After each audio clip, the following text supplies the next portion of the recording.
Also, let me know if the music's too loud as well. It's not too bad for me.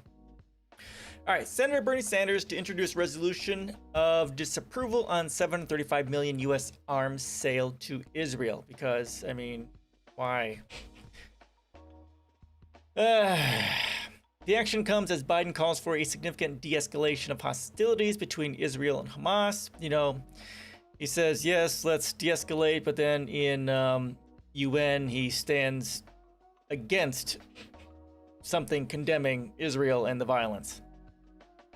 It's just words. This is from May 20th, so this is from today.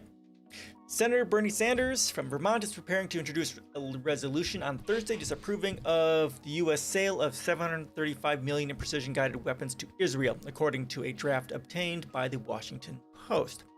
The resolution aims to halt the planned sale to Israel by the Biden administration of JDMs, or Joint Direct Attack Munitions, and small-diameter bombs, as the worst hostility in years continue between Israel and Hamas. The resolution needs only a simple majority to pass the Senate, but if it were to be vetoed by President Joe Biden, it would need a 2/3 majority in both chambers to take effect. Of course, which is never going to happen because Republicans are horrible. And I don't think many Democrats, or enough Democrats, all the Democrats are not going to vote for this because they're a bunch of right-wing warhawk asshats. At the moment, when U.S.-made bombs are devastating Gaza and killing women and children, we can not simply let another huge arms sale go through without even a congressional debate, Sanders said in a statement to the Post. I believe that the United States must help lead the way to a peaceful and prosperous future for both Israelis and Palestinians. We need to take a hard look at whether the sale of these weapons is actually helping do that or whether it is simply fueling the conflict. Representative Ocasio-Cortez, Mark Pocan, and Rashida Tlaib introduced a similar resolution Wednesday opposing the sale of weapons to the Israeli government. House Foreign Affairs Committee Democrats are expected to summon a senior Biden administration official to a meeting as soon as Thursday to discuss the arms deal. For decades, the U.S. has sold billions of dollars in weaponry to Israel without ever requiring them to respect basic Palestinian rights, Ocasio-Cortez said in a statement. In so doing, we have directly contributed to the death, displacement, and disenfranchisement of millions. Yeah, we have, because that's what America does. We're terrorists. The congressional action comes as President Biden yesterday bluntly demanded a de-escalation of hostilities, fucking hypocrite, between Israel and Hamas, opening a rare rift between the U.S. and one of its closest allies. The president did so in the face of increasing criticism from some liberal Democrats who have loudly condemned what they see as American willingness to turn a blind eye to human rights abuses Palestinians have experienced at the hands of Israel's government. Okay, so this is some neoliberal washing here. Human rights abuses. This should say genocide. Genocide. Come on, Post. It marks the first major dissension between progressives and Biden. What? What? First major dissension? That's not correct. I mean, they've been dissenting about healthcare, minimum wage, dissenting about just about everything that the right-wing Democrats have been, well, everything they haven't been doing. Who have been cheerleaders for the president's ambitious economic agenda during the pandemic. Okay, that is true.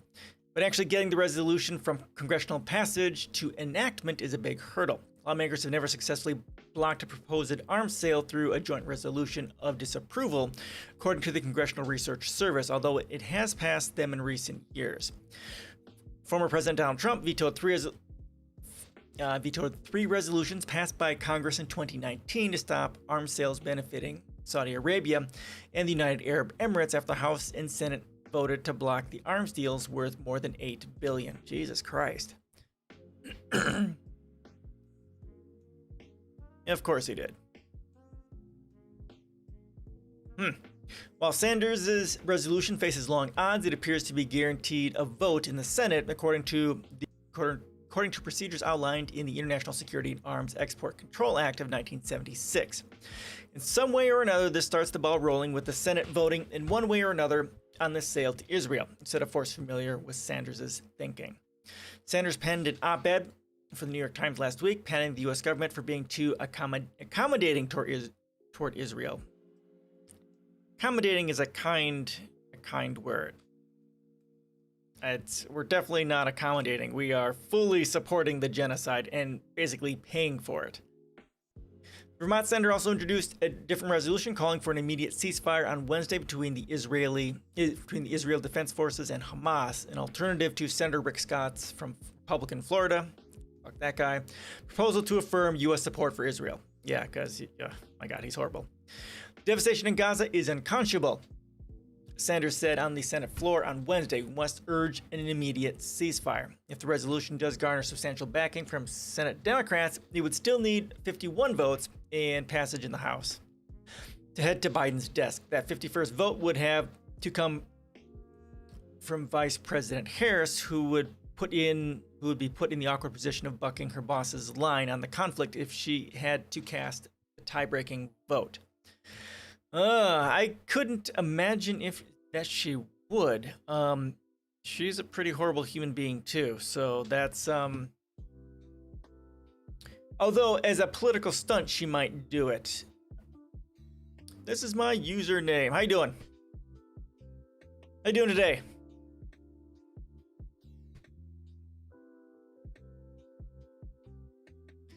Yeah, I could see Kamala Harris possibly doing as a political stunt, knowing full well that Biden's just going to do it, and that way at least she makes herself look good, especially if she's going to run for president in 2024. I'm good. Actually, I didn't stream on Tuesday because I had my second vaccine shot, and it wrecked me on Tuesday. So I was way out on Tuesday, and then Wednesday I still had a little bit of brain fog, but today I'm back to normal. So I'm doing pretty good considering my last few days. Good. Although pretty pissed about this Israel-Palestine thing. It just the United States is we're pretty horrific. We've been funding the genocide of the Palestinians for decades. I mean, oh well, thank you.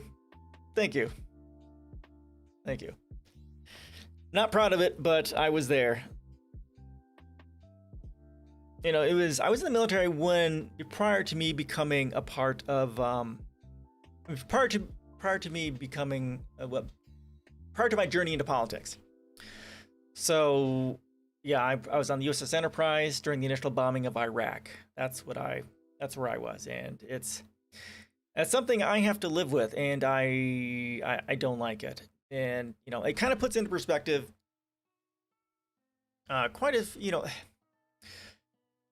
someone that had shitty grades. I really didn't have a way of getting into college, and I needed to go to college for computer programming. So the military, I'm a brainy bro, yes, definitely.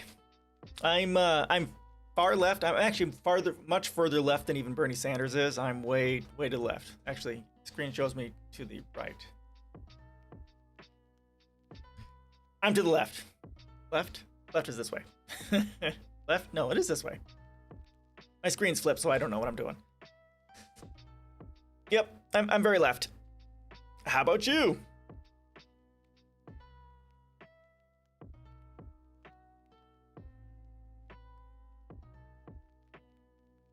Yeah, if I had that choice today, I wouldn't go into the military. I'd be a conscientious objector. I couldn't support the U.S. imperialism, murdering people globally for fun and profit. In the U.S. military, a communist then? Oh God, no. Nope, I haven't read. I've read a few pages of the manifesto, and there's some good stuff in there, but I haven't quite gotten through it yet. I want to read the manifesto and Das Kapital, the capital.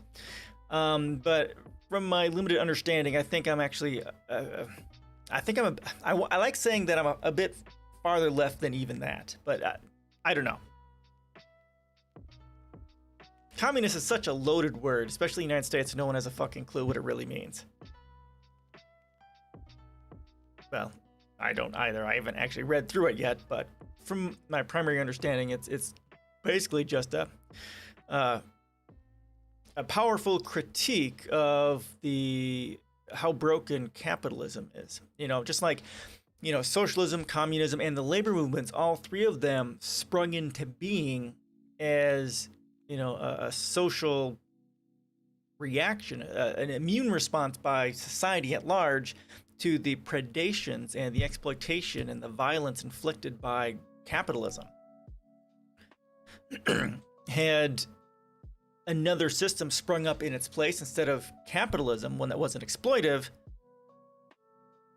then maybe communism and socialism might not have ever come into being, because it came into being because capitalism's horrible. So, yeah. Yeah, and if you're new here, this is my policy site. If you want to read more about where I stand, these are my policies.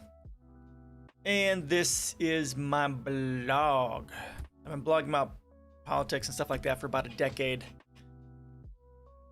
A lot of anti-capitalist stuff here. Oh, yummy and good.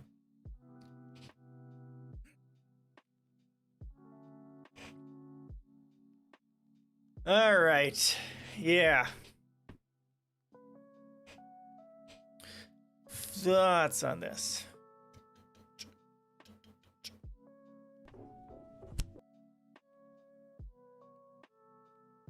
Jesus. Okay, what is this?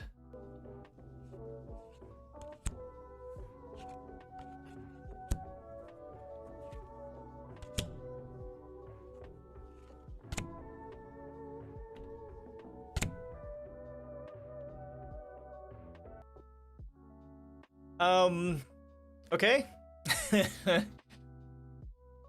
Interesting. Take that video, flip it, add in some images. Uno, okay. I haven't played Uno in a very, very long time. How long's it been? God, maybe my childhood is probably the last time I played that. A long time ago. A galaxy far, far away. So far away. Yeah. So yeah. Harris might break it as a political stunt, knowing that Biden's going to reject it anyhow. But I don't know. Support for a ceasefire among Senate Democrats is growing. Senator Chris Murphy have ever... No, I can't. I've got so much rage, just the sheer lack of humanity and sociopathy that you have to have in order to be conservative, or even just a neoliberal. It's fucking enraging. I just can't. Mostly, I spend my time reading and writing, and I write blog posts. That's what I do. I don't think very well on my feet, so debating really wouldn't be my thing. Research, writing, that's what I do. I know there are people out there that can do that can, like Turing News. He's really good at, talking to people, the conservatives, and figuring out what they're thinking and that sort of a thing. Steven Crowder, yeah, fuck that guy. Yeah, he's not a fan. I haven't watched much of his stuff, but I know he's a right winger of some of the more horrible types against universal health care and that sort of a thing. So, yeah, not a fan. Not a fan. Not a fan at all. It's the more I get into politics over the past 15 years or so, the more rage-filled I've become, because in order to be a Democrat, to be a Republican, you really have to have your humanity flushed down the toilet. And how do you teach people? He made this vid. Socialism is evil. Oh my God. Okay.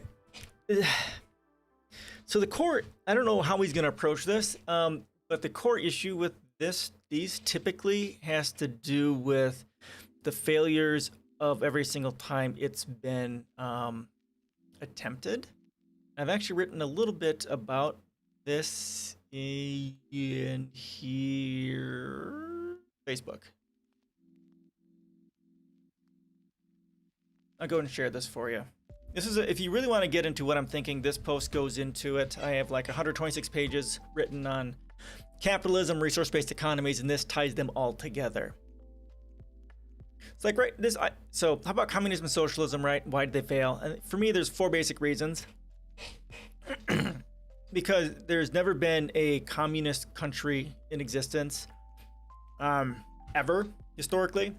The closest we've had are all the countries that we quote call communists are actually attempts at going to socialism.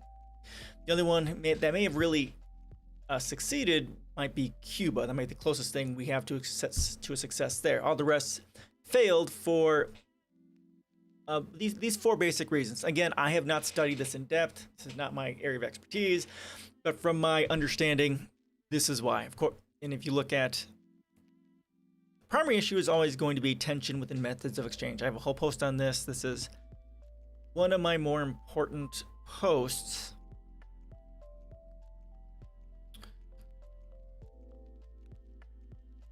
That goes into the very basics of why all things are broken within monetary system. It's an easy read. It's 9 minutes. Very simple.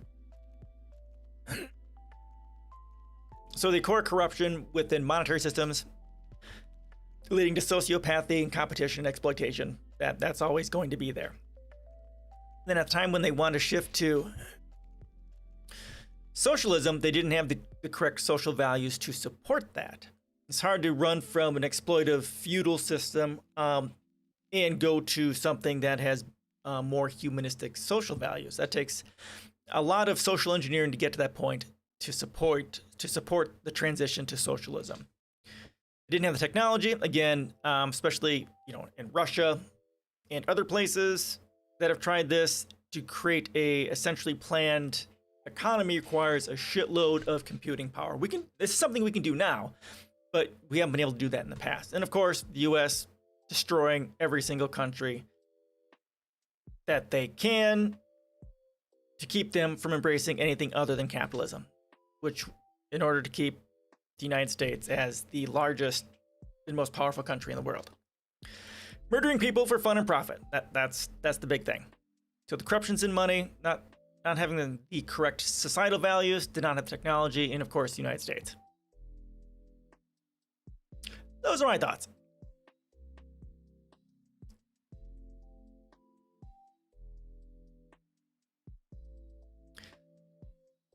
Also talking Second Amendment. Oh my God. Did you see this? Just even reading this makes me, it starts getting me rage filled. Oh my God. I'll pull it over here and maybe I'll take a look at it later. See if I can get through a few minutes of it without losing my mind.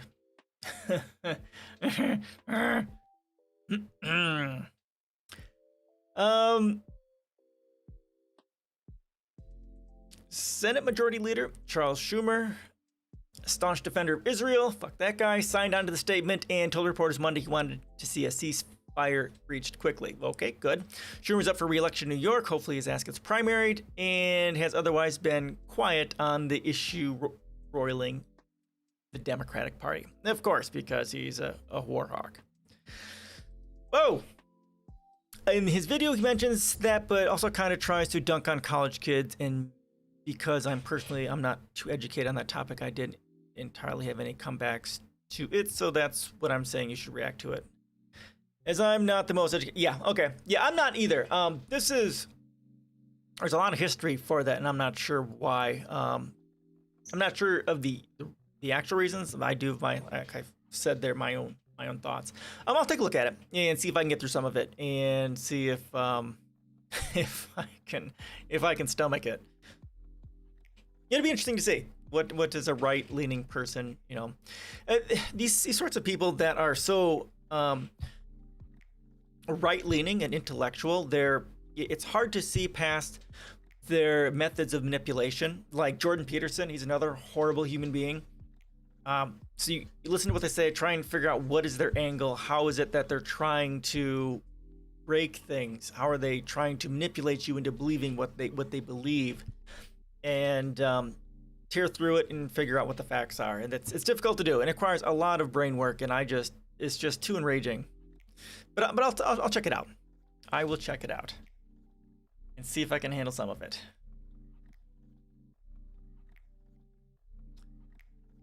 Damn it! I got rid of this already.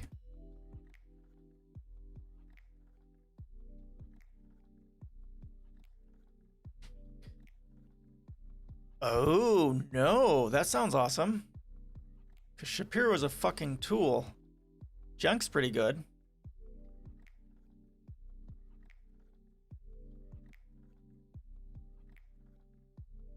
If you have a link, yeah, go and throw that in here. I'll take a look at that. That'll be interesting.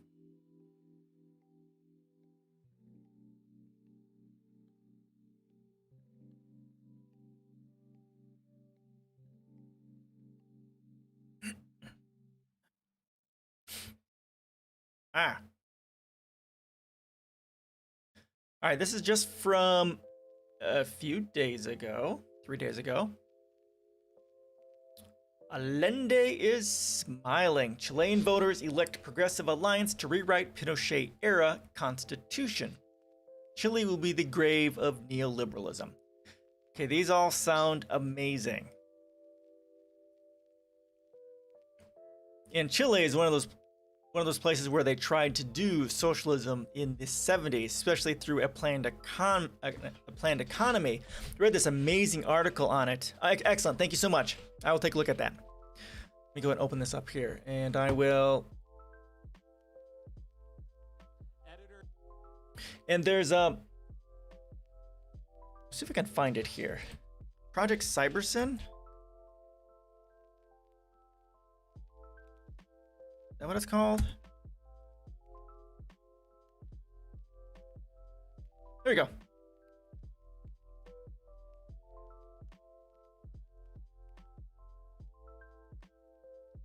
There's an amazing article on this.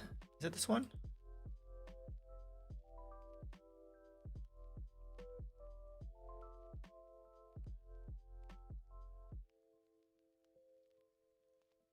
Yeah, it's this one. Ah, talks about Project Cybersyn. I think that's this one. That Allende tried doing in Chile, and then of course the U.S. fucked over. So if you go to my Discord, I have these links here as well. You can find the link for Discord down below, and it's being popped in through the chat as well. All right, I'll see if I can take a look at that one too. Thank you. All right. In a development that was celebrated by champions of democracy around the world, Chilean voters this weekend elected a progressive slate of delegates to the Constituent Assembly tasked with rewriting the country's right-wing constitution, which was imposed more than 40 years ago during General Augusto Pinochet's military dictatorship, and has continued to reproduce inequality for over 3 decades since the end of his rule. Progressive International tweeted Monday that Chileans took a major step forward in the quest to bury Pinochet's constitution and write a new future for Chile. One that includes guaranteed access to public goods such as water, education, healthcare, pensions, and other necessities. Awesome. Chile will be the grave of neoliberalism, the group added. A particularly meaningful designation given that the country is often referred to as the laboratory of neoliberalism, whereas the privatization of everything was first tested on an unwilling population. Let's see. Last night. Okay, blah, blah, blah. All right, now. After the US-backed coup toppled Chile's democratically elected socialist president, Salvador Allende, on September 11th, 1973, Pinochet's regime implemented a wave of pro-market policies under anti-democratic circumstances at the behest of economists trained at the University of Chicago. Oh, nice. This led to vast inequalities and rendered egalitarian reform exceedingly difficult, even in the post-dictatorship period that began in 1990. A nuclear energy? Yeah, you can check my policies.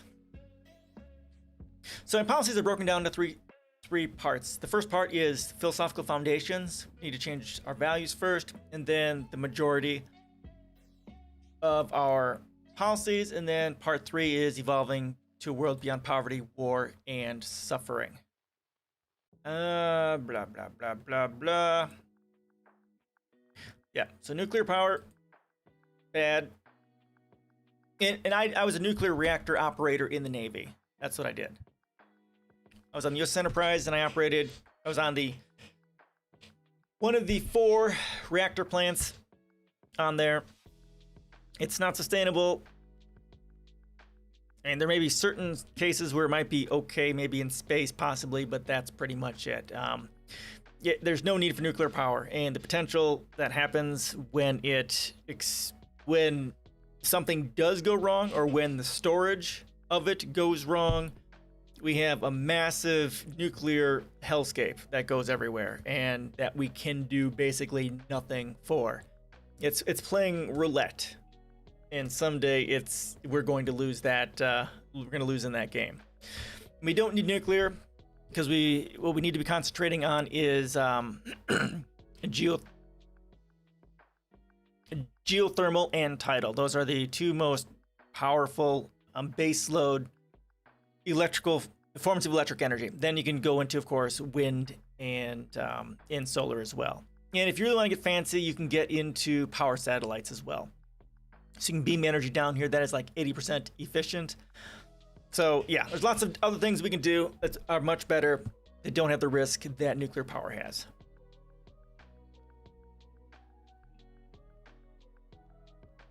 So that's where I stand.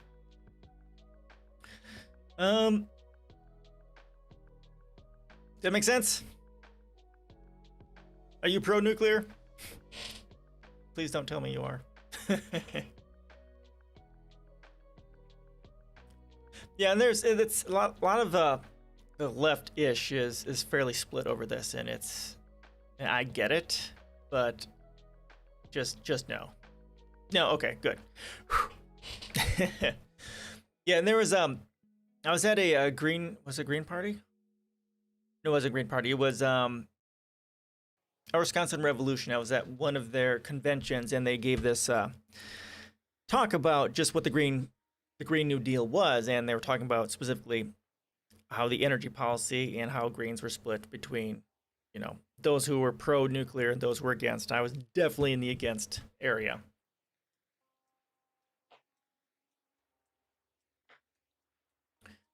There have been numerous attempts over the past 30 years to rein in market fundamentalism in Chile, but because neoliberalism was so deeply embedded in the country's 1980 constitution, the reign of Pinochet's politics outlived the military dictator. During a historic reform last October, which represented the culmination of a decades-long revolt against the neoliberal model, Chileans voted in a 4-1 landslide to rewrite the dictatorship-era constitution. Notably, voters chose for the new constitution to be written by a popularly elected assembly of constituents rather than a mixed assembly of politicians and citizens. Okay, interesting.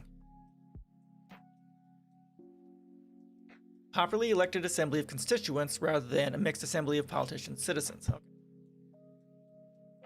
So that's pretty cool. At the time, political theorist Melanie Cruz called the overwhelmingly popular support for a new constitution a chance to bury Pinochet's legacy and rebuild the country on a truly democratic basis. Still, the question remained, who would be in charge of the process, with which of the more than 1,300 candidates would be selected for this monumental task. During this past weekend's election, originally scheduled for April but pushed back due to an increase in coronavirus infections, Chileans were finally given a chance to answer that question definitively. Of the 155 citizens elected to the Constituent Assembly, only 38, which is less than a quarter, came from the right-wing coalition known as the Vamos por Chile, El Ciudadano, reported. The Chilean newspaper noted that candidates from the center-left coalition known as Lista del Pueblo won 25 seats. Meanwhile, 27 candidates from the left-wing coalition, Apruebo Dignidad, were victorious. Furthermore, 48 seats were picked up by independent candidates whom El Ciudadano described as mostly linked to social movements in Chile. Okay, that's cool. And the issue is once you have any right-wingers in there, that just makes it very difficult to get anything done. Hopefully, if they have to do things by consensus, you're not going to get a whole lot done. But if it's just by majority vote, then you might be able to get some decent stuff done.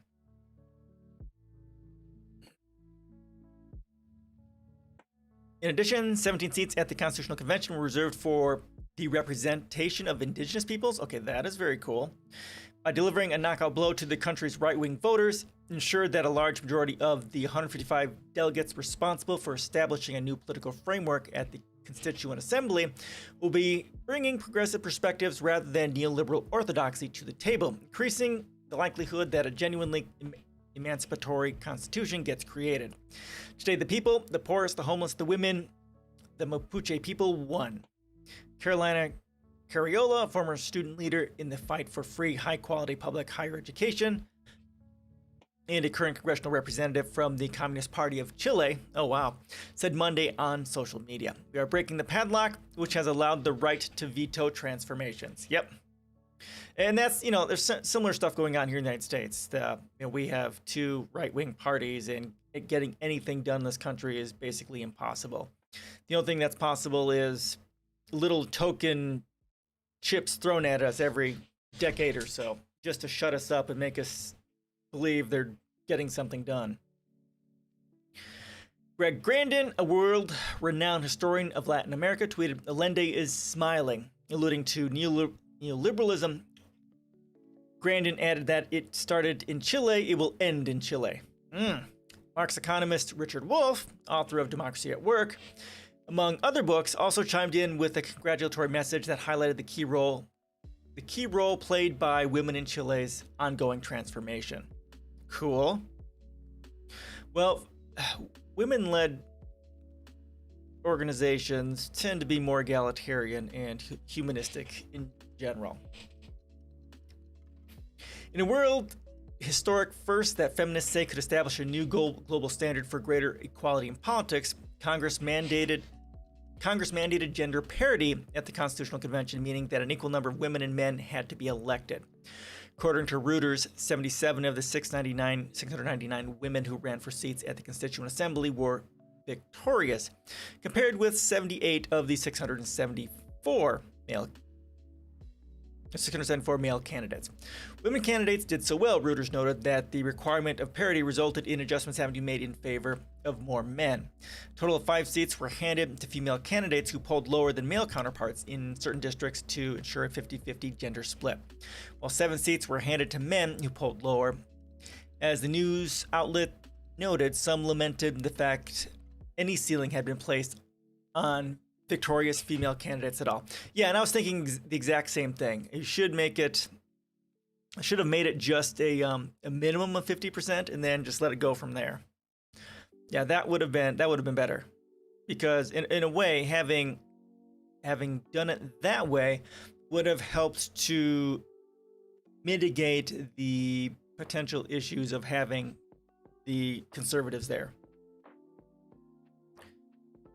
The Guardian reported that although Chile's current constitution guarantees equality or non-discrimination based on sex, it does not ensure women's rights to equality in marriage and stipulates the protection of life to be born, a clause that has blighted access to legal, safe abortion in the country.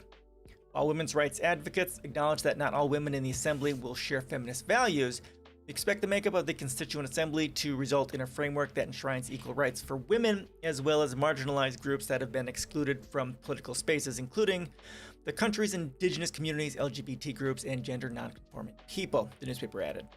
I'll be looking forward to see how this turns out, because I have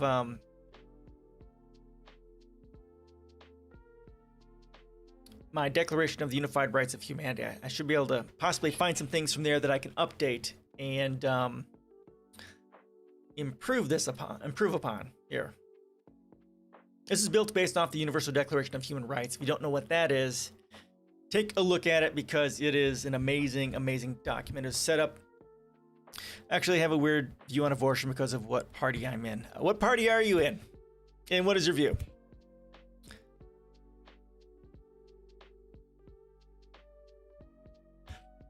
In my own humble opinion, without being sentimental, of course, without offending anyone who thinks they're Also, by looking into the matter, I would like to say I have nothing to say, Jesus, dude.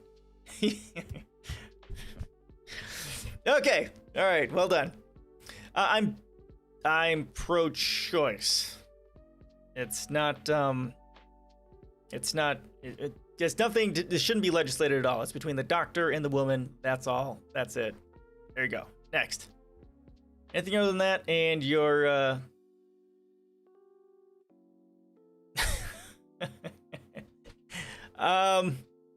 Sure. Why not? Do you like my name? Yours is definitely more festive than mine. I'm really left wing, but I think because it's a life, I should not be killed, but you can continue. For me, it's the woman's right, basically. It's her body. Again, I even, I'd rather, my preference, okay, so there's, I actually, at some point, I want to write an article on this topic. If you really want to prevent abortions ever, then you will want to create the world where no woman wants to have an abortion. And I don't mean murdering them, imprisoning them, fining them. I mean, find out all the reasons why women want to have an abortion for reasons that aren't medically necessary. And then you create that world where they don't want to have abortions. We're talking all the stuff that leftists talk about. Universal health care, universal education, universal child care, right? Having time off, maternity leave, paternal leave, right? UBI. You give all these leftist sort of policies, and I can pretty much guarantee you'll see a drastic drop. Whoa. In the number of abortions. I mean, if you're really against abortion, then you need to be for the things that are the primary motivators for women for getting abortions. Oh, comprehensive sexuality education, right? Universal access to contraception.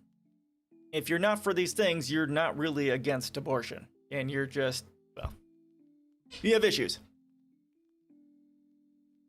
So yeah, I want to put together a post like that, but I have to do a bunch of research on that and find out the reasons and then tear it apart that way.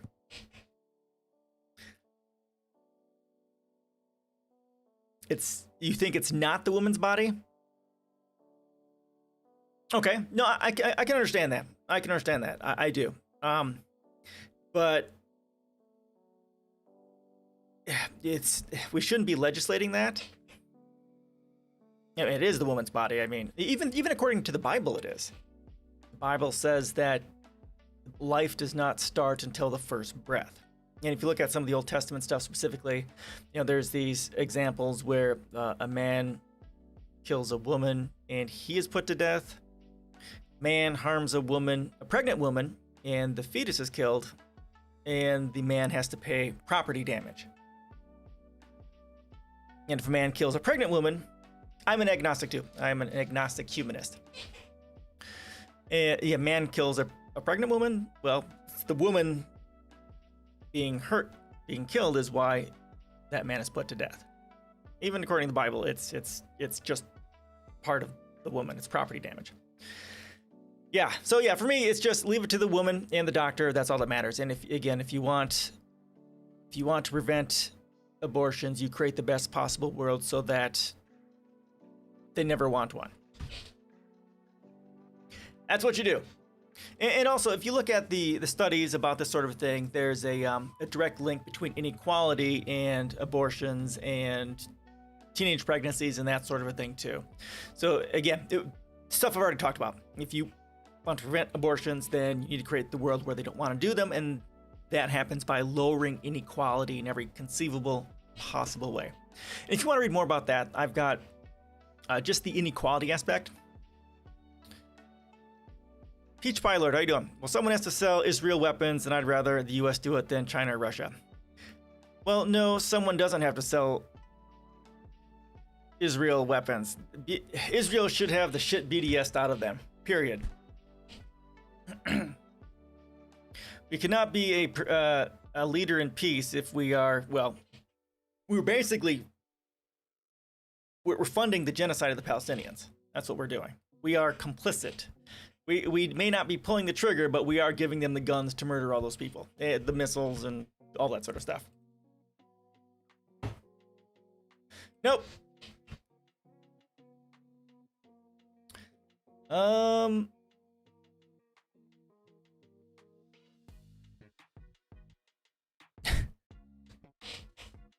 Yeah, it's I updated my policies on Israel. Where do I have it here? So here are my policies on the U.S. machine for war and terrorism.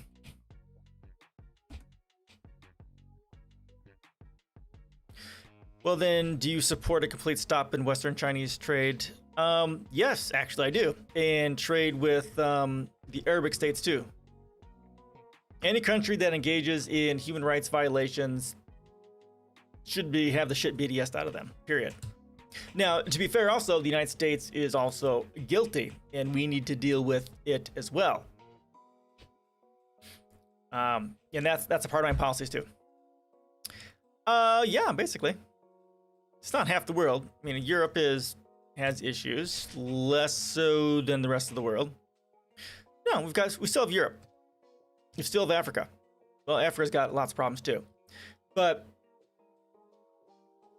we cannot make the world a better place by supporting those things that are murdering and slaughtering people globally. It just can't happen.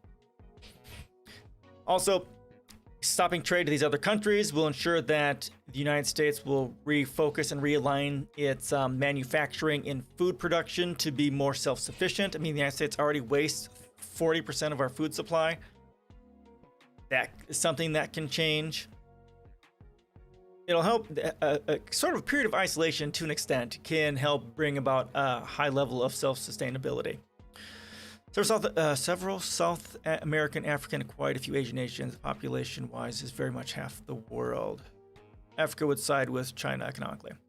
Well, they might, but that's primarily because the West is responsible for the complete raping of Africa. Yeah, and honestly, part of my policies is making reparations for the harm that the United States has caused to Africa. I mean, Africa's not poor. It's just all of their riches have been stolen from them, especially the United States, Europe, Britain, and so on. We've been stealing all their stuff for hundreds of years, and that needs to change. Sings the tune of whoever is paying them when they are paying. Yeah, well, of course, Africa doesn't have much choice. Right, and that's what we need to change. That is what we need to change. We need to be throwing Africa crap loads of money in reparations for raping their country for... Yeah, they are, and that's what needs to stop. We need to stop that. And instead of giving money to Israel and all these other countries engaging in human rights abuses, we should literally be helping to undo the harm that we have caused globally through genocide and destroying these countries like Africa, India, Central and South America, and so on and so forth. That is what our foreign policy needs to be. And honestly, when you get into the demographic transitions and emerging markets, they are attempting to follow the same pattern the United States did. And that is leading them through fossil fuels, which is, of course, because of climate change, a huge fucking problem. We need to make sure that we give them the money and the support so they can shift to sustainable energy. We throw them a crap ton of money, and the gift and aid we give them warp and misshapes their economy. Fuck the English language. Okay, that's fair. Yeah, the English language is much of a shitstorm. Internationally, we should be shifting to Esperanto or something like that. But yeah, English it's a heavily bastardized language. The more I've learned about it, as I've studied linguistics and thinking about Esperanto, it's like, wow, English. How does anyone learn English? My wife is from Belarus, and I'm amazed that anyone's able to learn our language because it's so messed up. So messed up. Oh my god. Like, what's it? What is it? It's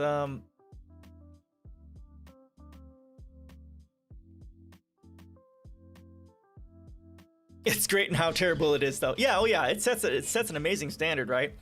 Yeah, cultural idioms and colloquialism, of course, all languages have that. Homophones, homonyms, inconsistent pluralization, inconsistent verb tensing, contronyms. It's just horrific. What the fuck is Shakespearean? It's just really looking at Middle English. Shakespeare wrote in Middle English. These and thous and that sort of a thing. Like, it is useful only because of, the dominance of the U.S. hegemony. When it goes into Africa for basically everything, just a debt trap or misplaced act of virtue that just kill local. Well, right, and I get that. I get into that in my policies, right? The primary issue with most third world countries is no, it's a joke about the English. Yeah, no, it's English needs to go. I'm pro Esperanto. There are pro Esperanto for the primary secondary language of the world. That's in my policies too. But yeah, the World Bank and the IMF are methods that the West uses to engage in economic warfare against the emerging markets. Of course, Africa, Central and South America, and that sort of thing. And I talk about that in my economic policies as well. That's here. U.S. Machine for War and Terrorism. Pretty sure it's in here.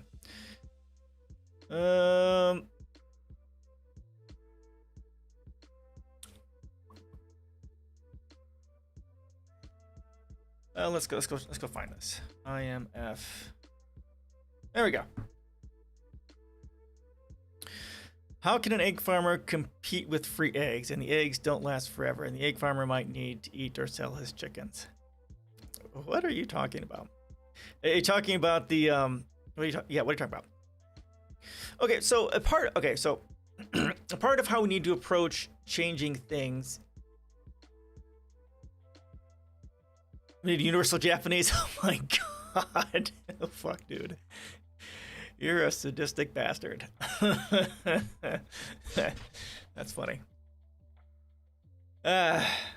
So we need to work towards having all of our national and municipal and state, provincial governments, industry, food production, all that sort of stuff, to be try to have it as highly localized as possible, which reduces the climate footprint. It reduces waste and energy and resources and transit and all that sort of a thing. So the food that's made should stay locally. Now, obviously, not everything can be that way. There's some things that do have to travel around the world to, because it can't be made everywhere necessarily. Now, if we shift towards vertical farming, which is what we need to do, then maybe a lot of that can be mitigated as well. And so that farmer, again, if you stick with universal healthcare, universal education, UBI, right, federal jobs guarantee, and that sort of thing, you do that globally, then a lot of these issues won't be there. And again, with the IMF and the World Bank give loans to these third world emerging markets, and it has these shitty requirements on it. The money that they have, they can't be used for bettering the country. It has to be used for increasing imports and exports. And it's just so messed up. Well, super church fly millions of eggs to Eastern Africa, giving them loads of free food. Okay, well, that's fine. Oh, okay, right. Yeah, that's problematic, and that's why we need to more highly localize that production. Again, there's no reason for them to do that. It's a waste of energy to do that. I mean, if there's other reasons to do it, okay, sure. But again, giving Eastern Africa the money they need to create their own chickens and create their own food infrastructure, hospitals, vertical farms, and stuff like that, that's what we need to be doing. State, city, or town can't support where it is now without food imports like Phoenix. We just need to make a program and move them elsewhere. Well, you could. I mean, if the place where they're at cannot sustain farming or something like that, sure, you could do that. But there are already ways where you can take the desert and turn it into grassland or forest eventually after a few decades. There's a bunch of different organizations who are kind of working on that. So you can turn all that stuff into arable land and so they can grow stuff, but also we shouldn't be doing that as the primary way of making food. We should be using vertical agriculture. So you can do that anywhere. Anywhere. Yeah, and whole new cities need to be built from the ground up to be smart cities, sustainable, create their own energy, create their own food, to be as self-contained as possible. In Africa, Central America, those are great places to start to do all that. Changing ecosystem to fit us is still bad. Yeah, it can be. We don't know as much as we need to, but it's one way to make better use of our land. Argus, how you doing? Welcome. I land somewhere between land of left libertarian in my views. I am far left. It's not hard and fast as politics or a spectrum. What I'd like to understand from is why should or does the U.S. provide funds and money to other nations like Africa, Central America, and okay. So Africa, Central America, that's all about imperialism. It's all about imperialism because all those things are controlled by the corporations. It's ensuring the United States controls and capitalism controls everything. It's economic violence. That's why. They can get loads of infrastructure loans with low interest rates. The problem is that no Eastern African company can build a world-class dam infrastructure. Oh, right. But the loans that they get are not in their own. Loans are not denominated in their own currency, and that's the primary problem. And that's where the economic warfare comes in. If you get into federal fiscal policy, that's hugely important. That is devastating to economics, to national economics. Turn a desert into rainforest. Oh, right. You wouldn't want to turn it into a rainforest, but you can make it more suitable for life in general. You feel this is justified for our tax dollars to go to these nations? I do, but it has to be done in the right way, Argus. And my policies talk about this whole thing as well. All this money should not be going through the IMF, or actually, the IMF and the World Bank have to stop being methods of economic terrorism, economic warfare, because those organizations are used by the West to rape those countries of their resources. So the IMF and the World Bank need to be sending the money denominated in their currency in some way, and that money needs to go to those countries for infrastructure, not to send all of the resources to the West. Tax being moved out of the nation is bad. Okay, yes. So the money just goes westward and the African nations get left with debt. Yes, exactly right. Exactly right. And that's exactly right. And that's what we need to stop. And that's what the IMF and the World Bank do. That's the economic warfare. I'd like to further understand why it's justified. Why aren't other nations giving money to the USA? Because we are the richest country in the world. That's why. Why do you think the bulk of the burden relies on the USA? Because we are the richest country in the world. What is it? 40% of global wealth is in the United States. Out of 200 nations, the United States has 40% of global wealth. Can you even fucking fathom that? 40% of global wealth is in the United States. How little money does the other countries have? It's mind-boggling. Just because we're the most wealthy means we assume responsibility. Well, you must be conservative then, I guess. It makes perfect sense. I mean, the fact that we have so much money and other countries don't, well, we've taken the responsibility. We haven't taken the responsibility. We're, engaging with the IMF and the World Bank, and we are raping the Central and South America and Africa of all their resources. We're not taking that responsibility. We should be, but we're not. And that's what my policies are all about, taking that responsibility for being the richest country in the world and lifting the emerging second and third world countries to first world status. There's so much we have to gain from doing that. No, I just said I'm left libertarian. Please do not assume anything. Okay, that's fine. No, I'm just going by what I see. That's all. Hello, Mironius. How you doing? No, Yarnius. How you doing? If we've got the money, they don't. They can't just magically get it. Well, we can just drop billions upon them. We could, like, once a year drop a few $1 trillion on an African country and lift them up, lift them to first world status. You do that, and then the infrastructure and everything that's gained in that one country, that would spread all throughout Africa through the money and the business and everything else. And raping already. I love left freedom, empathy, egalitarian, just society. Yep, me too. They can't happen if these countries live in kleptocracy. Yeah, exactly. And the more we lift them up, give them, infrastructure and freedom, the better everyone else will be. There's this, where do I have this? It's, I don't see the responsibility of any nation to lift up other nations. Well, if any nation suffers, the rest of us suffer. Where's this? Okay, where do I have this video? I have it, do I have it here? Well, honestly, the West needs to just leave Africa alone. I disagree. I mean, they need to leave Africa alone the way we're doing it now, yes, just by destroying them. But we need to be giving them money to help make everything better. Infrastructure, not just destroying it. I live in Brazil, and I can assure you that money is not exactly the problem. Okay, well, Brazil's got a lot of other things going on there. It is how they best succeeded. What do you plan on viewing today's articles, videos? Right now we're talking about the West's destruction of second and third world countries and exploitation of them. Right now I've got a bunch of articles. I don't do too many videos anymore because I'm live streaming to Twitter, Facebook, and YouTube and Twitch, and YouTube keeps hammering me on videos. So just articles. So there's this, I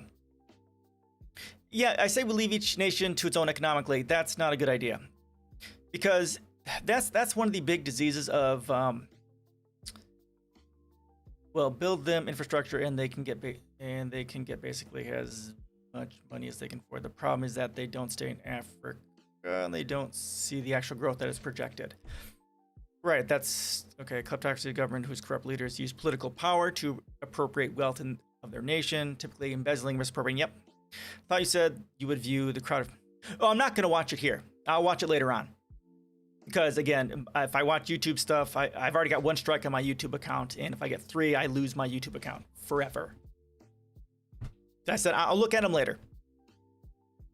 Offline. So I like my YouTube account. I want to keep it. So, okay, I was going to look for... Is it here? There's one video that might explain it. Altruism. It's not here.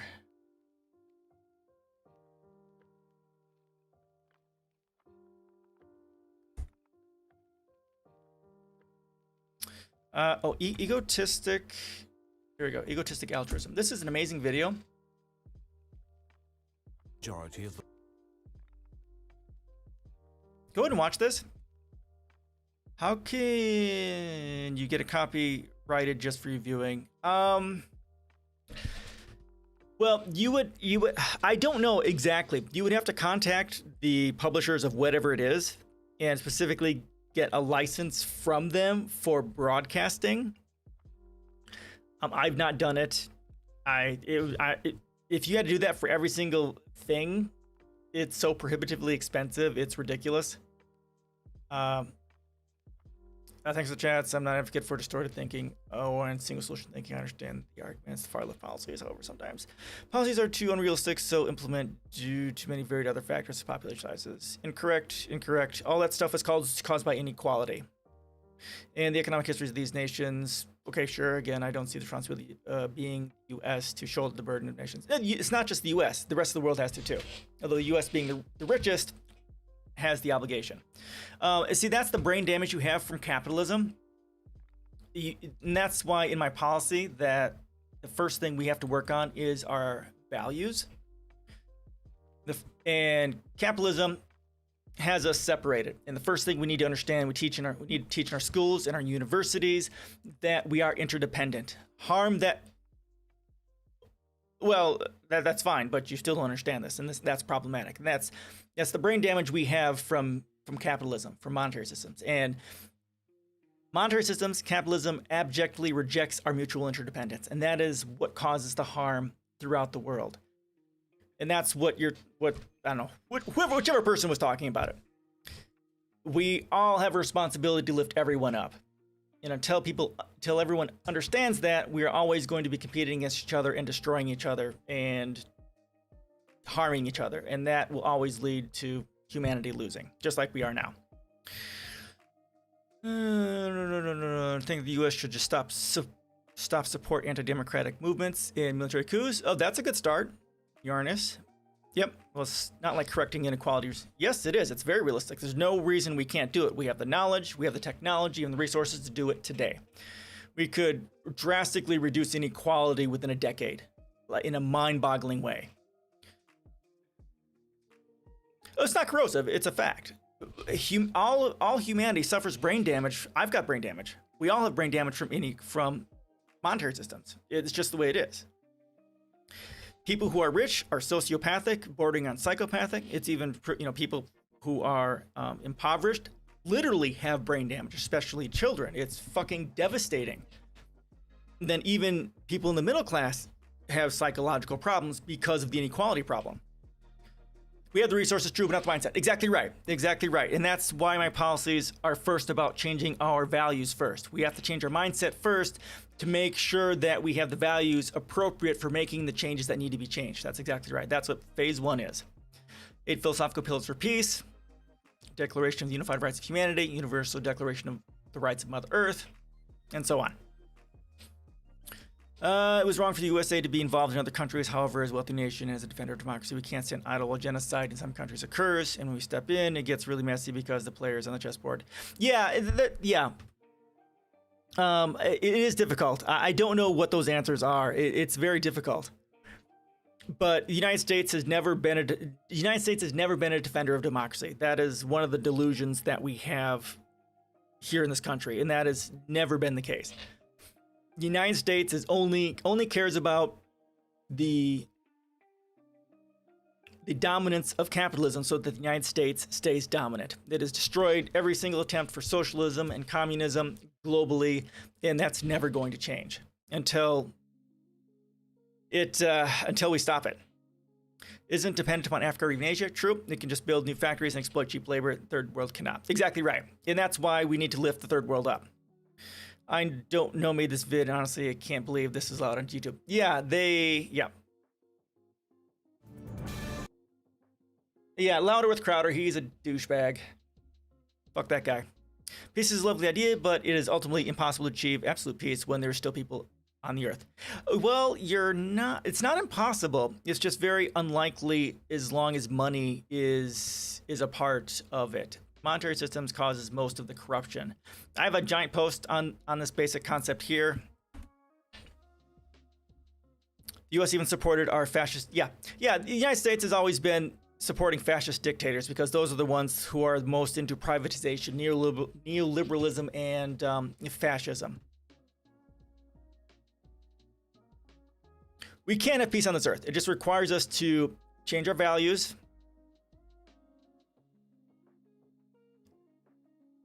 change a bunch of our policies to reflect those values, and then shift beyond monetary systems.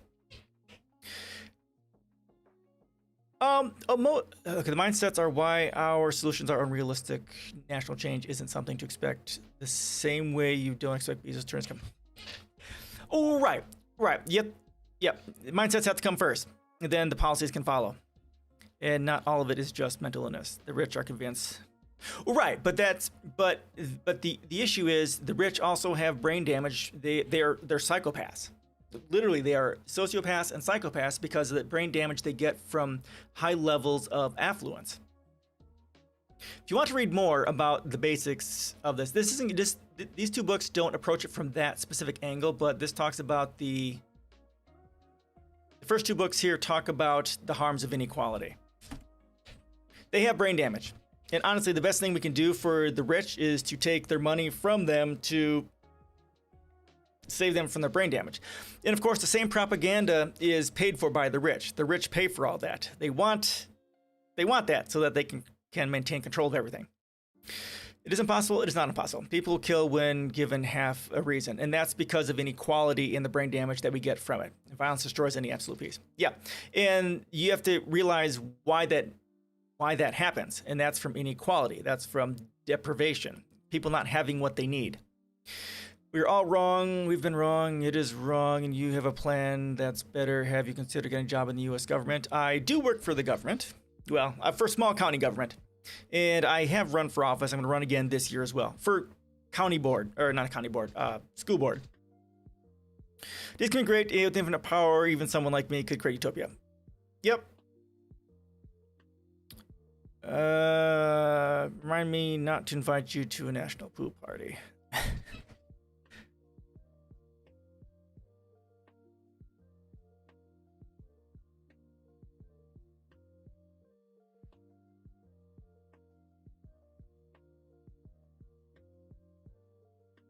So I do want to run for larger offices, but I want to start small and then go from there.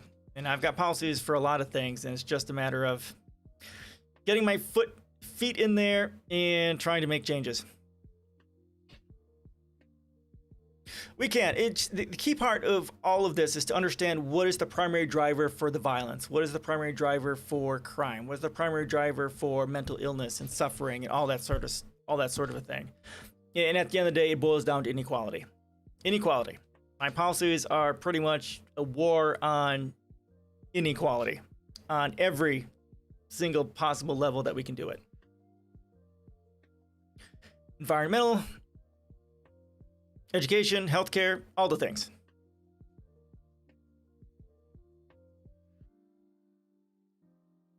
Rather violent peace for the last 20 years. We've been in a violent place for a much longer time than that. Yeah, I mean, the United States, what is it? Oh, for the 200 and some years of the United States' existence, we've been at war for, we have not been at war or some military action for only like 20 years of it. And a very violent peace for the prior 50 years. Okay, yep. Yep, yeah, and that's because of the United States and their meddling. Welfare state? That's right-wing talk. So the big thing we're going to have here in the next few decades is technological unemployment. And I write about that, and that is I write about that in here, actually.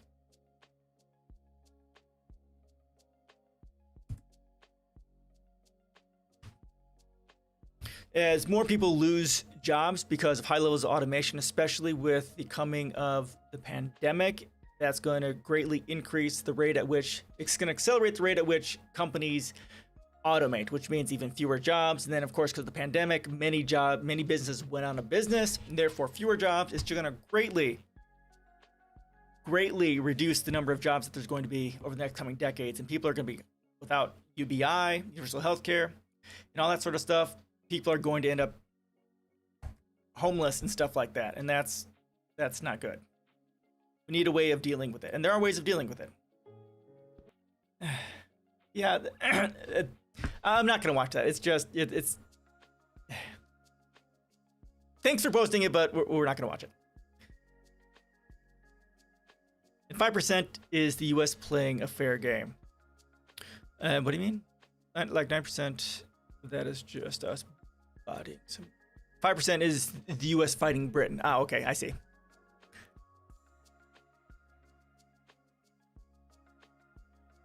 U.S. never plays fair. It's not that you don't make profit by playing fair. The U.S. has never, ever played fair.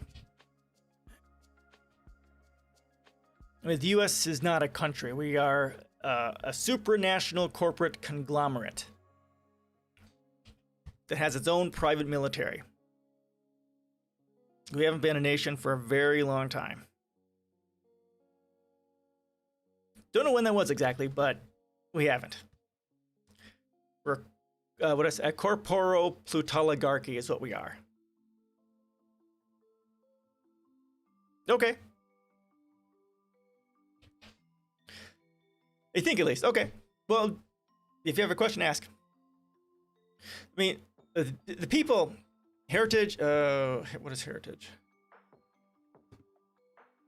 Heritage Foundation. It's right-leaning, so it's probably absolute garbage, right? They're right-leaning.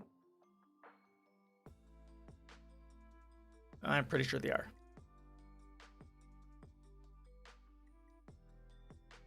Not sure.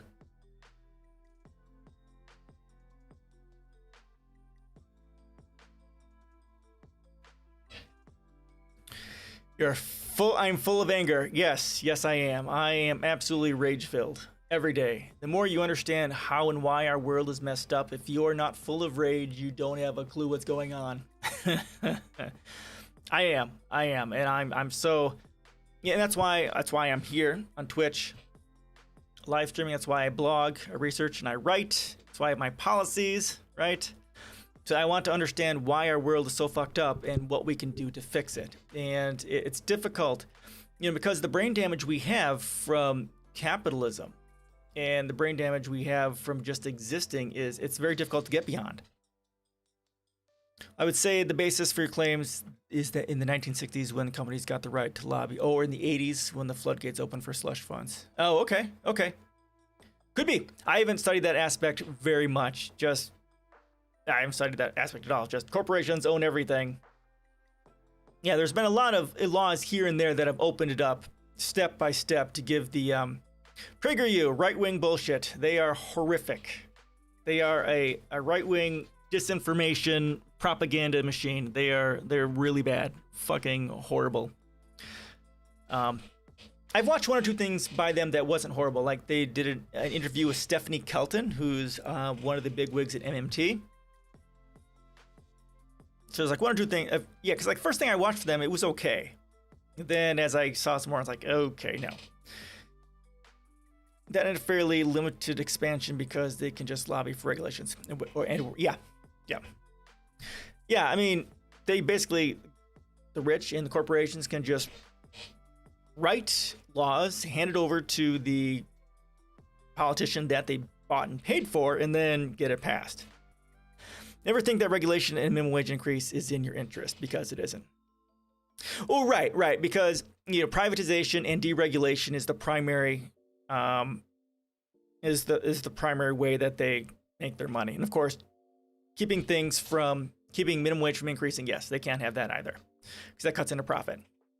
Candace Owens, I think she's a horrible right-winger too, right?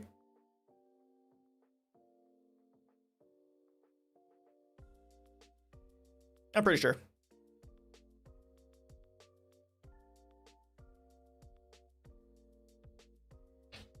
And if you guys like what you're hearing here, feel free to subscribe.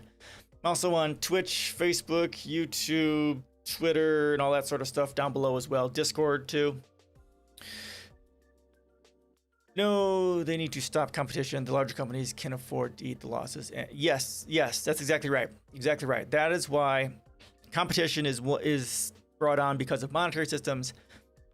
Well, I can't say I understand the scene, but anger is something we can work through and focus. Focus can blind to alternatives and only deal with absolutes. Yeah. True statement. It's much easier to raise the cost of starting a business than compete. Yeah, no, that's exactly right. It's, being anti-competitive is a primary method of competition. President, Bernie Sanders? I mean, other than that, almost all of them have been war criminals of one form or another, and they should all be tried for war crimes. Maybe Carter is the only one who... I don't know. I don't know of anyone who hasn't been involved in war crimes, so... None of them are my favorite.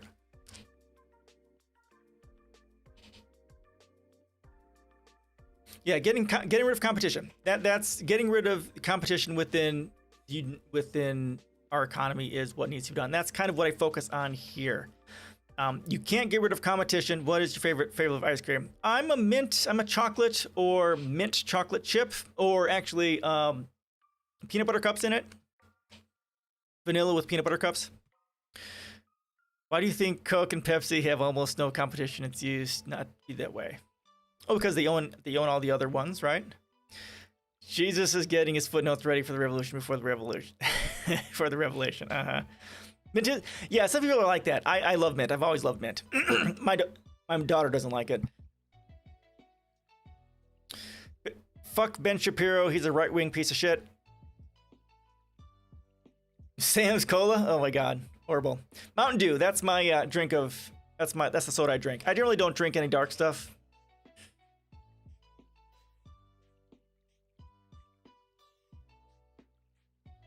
So, competition. Let's see what we have here. So, one of the issues we have in the United States is that the primary goal of all businesses is profit, and that's something we need to change. Drink the blood of the rich. Okay, that might be interesting. As long as you bring a sharp enough guillotine, that might work quite well. They made up regulations to squeeze out smaller companies and stop new ones. They raised the cost of labor for the industry by paying their workers well enough, and then saved labor costs by automating. Yeah, well, automation is going to continue to happen. That's going to be a natural byproduct of technological advancement, and that is an inevitability. And that is one of the reasons why electric and water did an even better job. Yeah, it's gonna keep happening, and there's nothing you can do about it. And if we had a decent, humane economic system, that would be a good thing. Automation leading to jobs being lost, that should be an amazing thing. That means I shouldn't have to work for a living. Yay! Computers took my job. Robots took my job. I can live the life I want to live. But that's not the way it is. That means you're homeless, you lose your house, you lose your health care, you die in the streets. And that's one of the big problems that we have here in in most countries. Some countries are better than others, like some of the Nordic countries, right?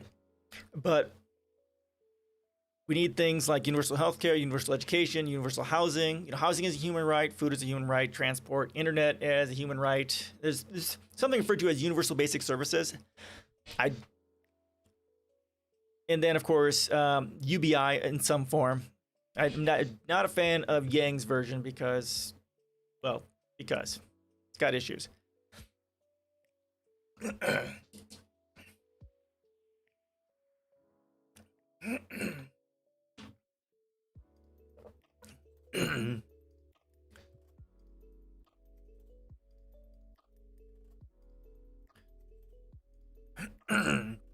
That would destroy. Excuse me.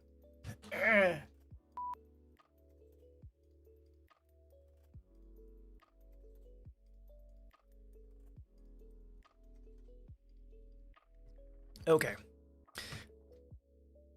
And assuming it will lead to a complete change on par with urbanization. Well, but our social structure is, excuse me. Our social structure is fucked. I mean, that's poverty, that's war, it's inequality. There's nothing good about what we have now. We need something different because it's not going to improve until we do. Because according to the rich have 1.4% obesity rate. That's pretty low though. So if we did, we'd probably not taste great, and they would not last too long. Yeah, well, we're not looking for the feast, right? We're looking. This is more like you buying those wings, those barbecue wings, or chicken wings for the football game. This is a short-term thing. You eat them, you get it over and done with, and then you go on to something that actually matters, like keeping people out of poverty, ending abortions, saving humanity from extinction, from climate change, right? That's just the thing that kind of gets you energized for making actual real change.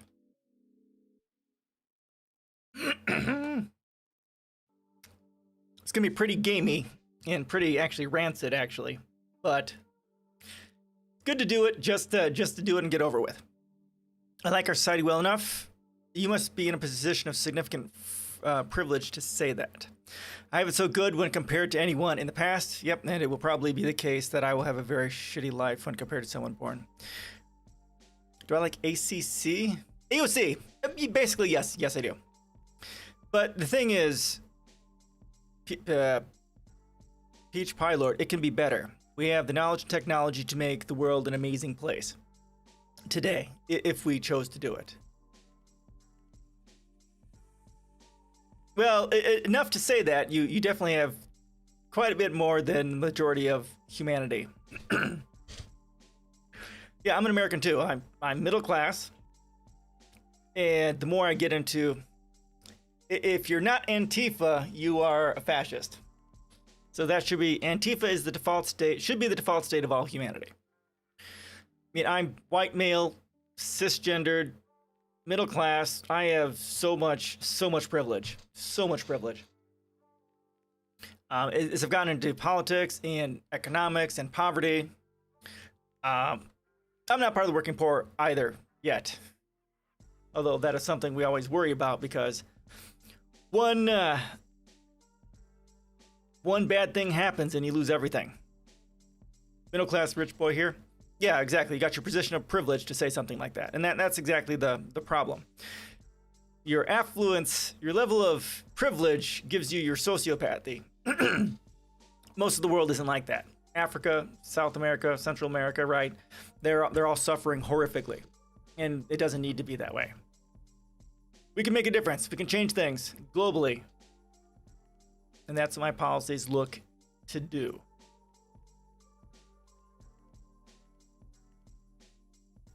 Poverty doesn't need to exist. Homelessness doesn't need to exist. Wars don't need to exist.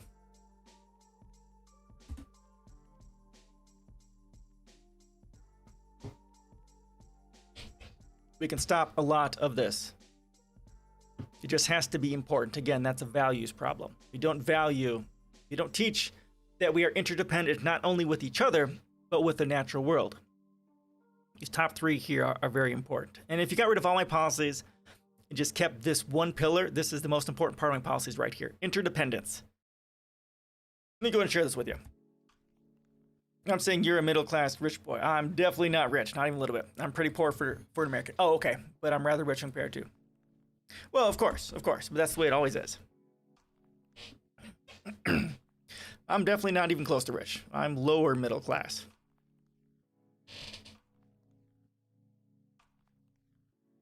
But even the fact that I'm lower middle class is still a position of significant privilege.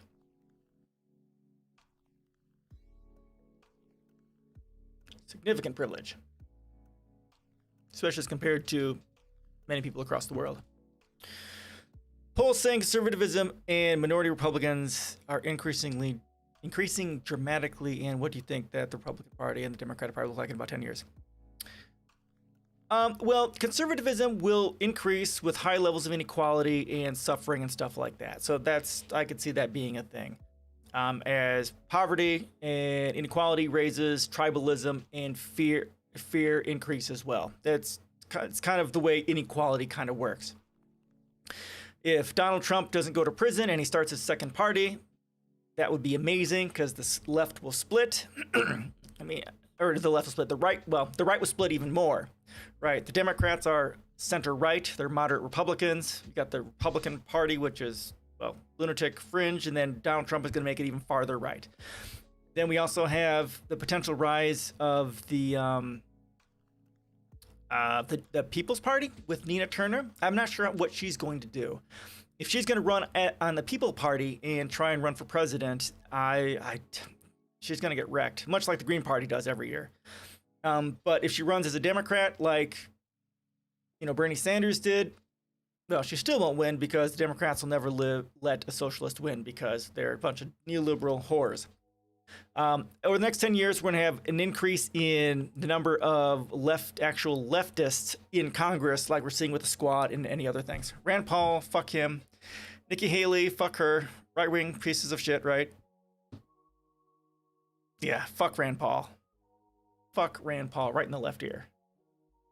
He's a horrible human being.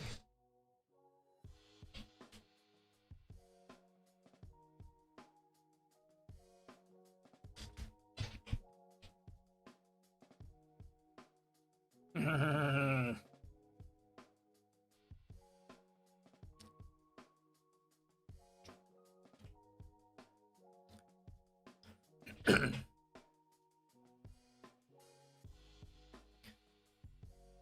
guys want to read more about why our current state of being is not good, and why the system is broken and what we can kind of do to fix it?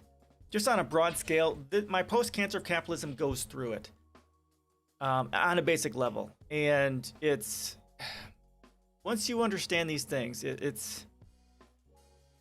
It's important, especially the tension part. It's a small part of my work, but this tension sets the base for why everything else is broken and what we need to do. You want to fuck Rand Paul because he's a horrible human being? I don't mean it like that. Yeah, no. Oh my God. Or that the Republicans are far right and the Democratic Party center right, and I disagree. The Democratic Party is socially, no, it's not very socially far left and much further left economically than ever before. But it's not really, because they're not actually passing it. They talk. That's just it. You have to understand. They talk the game, but they don't actually do it. Trump gave us more stimulus money than Democrats did. You have to get yourself through that delusion. Democrats are center right. They are the controlled opposition party. I've got a whole giant ass post talking about vote blue no matter who right here. They are center right at best. Like, you look at the rest of the world, Democrats are the conservative party, especially in Europe. Who is the actual left in Europe? Green Party. I wouldn't say better. Less word? I don't know. I didn't really pay attention to him because he's fucking horrible. I mean, he gave us more he gave us, well, at least one check. He did less worse than I thought he might. I won't ever use the word better. Possibly less worse. He didn't start any new wars. He tried. He assassinated Soleimani or something like that, right? So that was fucking bad, of course, but you know, less worse. But you're kind of really pointing out the problem with Democrats is that you think that Democrats are left, and they're not, because they have better marketing, but they don't really follow up on it. Have you believe it, but then they don't do it. Biden's on track and being as bad as I thought. Okay. Well, we'll see. Yeah, and the thing is, any improvements that are actually made to this country won't be because of Biden. Because Biden is a Republican. Some more news made an amazing case that Biden would have done an amazing job actually primarying Trump, and he probably would have won. Great video. That sucks. I can't believe he assassinated Hassan Abi. Oh my God. Oh Jesus. How do you think Biden is doing better than Trump? I'm assuming. I'm never going to use the word better for Biden. The less worse, possibly. They've barely done anything at this point. There's not really a whole lot to judge. I mean, all we're seeing from the Democrats is performative. They talk leftist, but they don't actually do anything actually leftist. And they certainly aren't doing anything leftist enough that actually fucking matters. I mean, basically, if Biden's plan environmentally is not basically what I'm talking about here, it doesn't fucking matter, because humanity is going extinct in the next 300 years. All life on Earth is going extinct. If he is not aggressively attacking climate change, he can go fuck himself, because we're all fucked. Doesn't matter. I covered his, during the election, we went over his environmental plan, and it's fucking enraging. Setting something by 2050, he's not going to be in office in 2050. It's if he wins 2 terms. That's just saying, oh, hey, I've got this plan for a whole bunch of time. See, I'm doing stuff. See, this is great. This is my plan. But he's not going to be here to see it through, and it's not ever going to get done. It's that marketing bullshit. Al Gore saying the Earth will end in 2025. Well, obviously, no, it's not.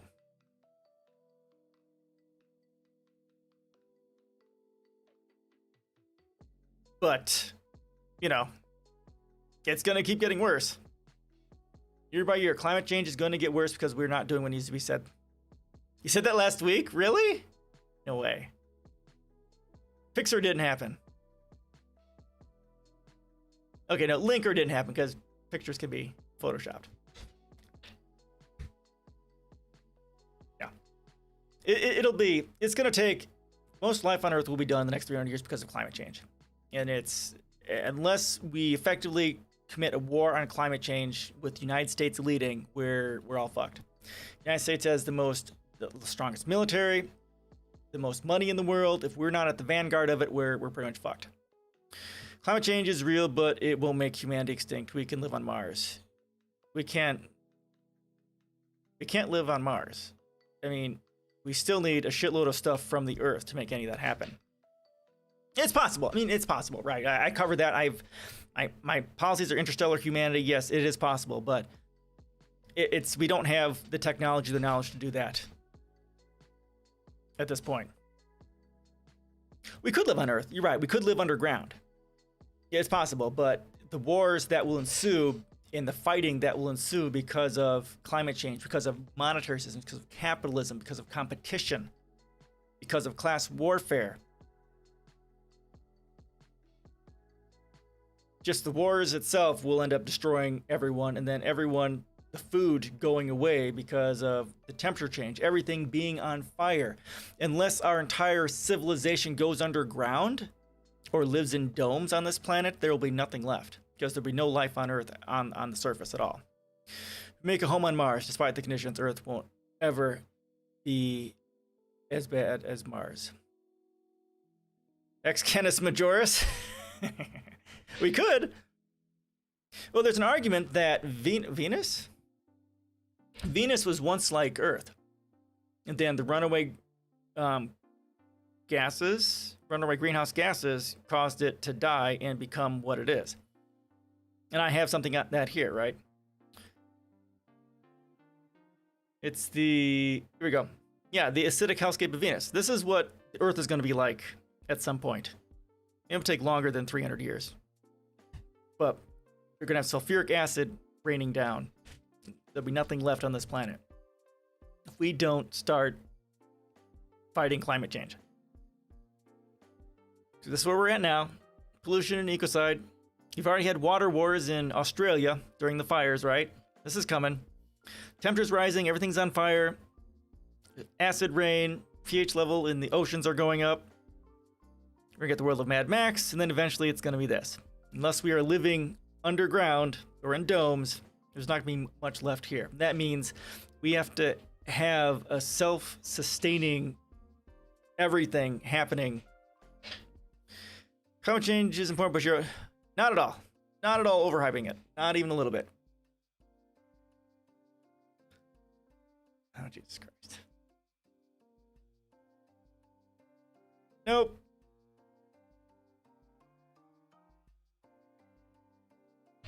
So, yeah, if we're not attacking climate change, there's not much hope. We've got plenty of egg in the pudding. We don't need to add more. Well, we're not doing anything to save humanity or all life on Earth. I mean, the reports say, what, in the next 50 years? Oh, I don't have the latest one. Like, no, a whole bunch of extinctions are going to happen for a bunch of different plants and animals. I don't have the latest one on that. Do I have? I don't think I have those links here at all. How much we've lost, what? At least half of all life on Earth in the last 100 years? Or species extinctions. Yeah, I don't have the link on here. Ah!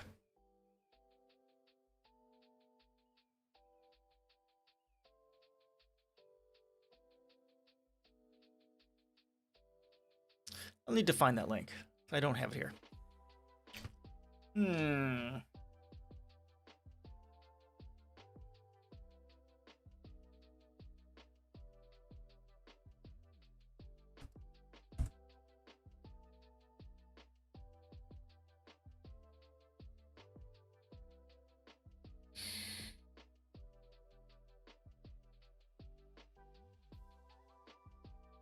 Majority of Earth will end soon. Studies have been disproven. Well, Earth won't end. The Earth will always be here. Most life will cease to be. It's not soon. We're talking 300 years. 400 years? 500 years? By next century, species continue to disappear at the rate. Blah, blah, blah. Oh, here's one talking about a little bit. I've survived climate change once and every bit on the scale of what humans can do, and then some. Well, right, but it went extinct. It went through millions of years of extinction before it recovered, though. Seriously, dude. Of course not. Pol Pot, horrible. Yeah, 41% of amphibian species are threatened with extinction. Blah blah blah. There's going to be a lot of extinctions happening because the pH increase, especially in the water, temperature increases, and all that sort of other horrible stuff. I'm sick of these laws that say kids don't need to say the Pledge of Allegiance if they object to it. You're an American. Whiploop, you are totally fucking wrong. That is right-wing propaganda. I am very much against the Pledge of Allegiance. I'm an American, and I'm also a veteran. That is, oh my God, that is nationalism. That is fascist. You're brainwashing our children to be nationalists, authoritarians, fascists. It is fucking horrible. It is offensive. If you want to make sure that the United States keeps murdering people globally, then we keep doing that. Nationalism needs to die. We don't produce nearly enough carbon to match some of the great die-offs. Almost 7% of species will die. Nationalism isn't the same as fascism. It is. You can't have nationalism. You can't have fascism without nationalism. We should be nationalists. We should love America. No, we shouldn't. America is a terrorist organization, the largest terrorist organization in the world. Nationalism is the cause of wars. It is the cause of the wars, poverty, hunger. It's not a little much. The United States is the largest terrorist organization in the world. You can't have genocide without death. They aren't the same thing. You can. I mean, you're right. You can't have genocide without death. I mean, if they're not dead, there's no genocide. That's fair.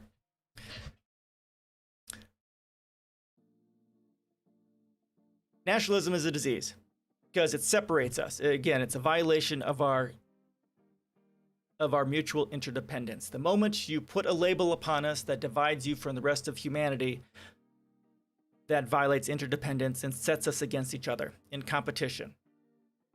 This is the core problem. And nationalism is created by monetary systems, which requires exploitation and competition. And nationalism needs to die because it violates our interdependence. We cannot cooperate. It is. David Pakman's okay. I've watched him quite a bit it's been a while. But fuck Trump. He's a liar, a con man, and a fraud. And a war criminal, too. He should be in jail for many, many reasons.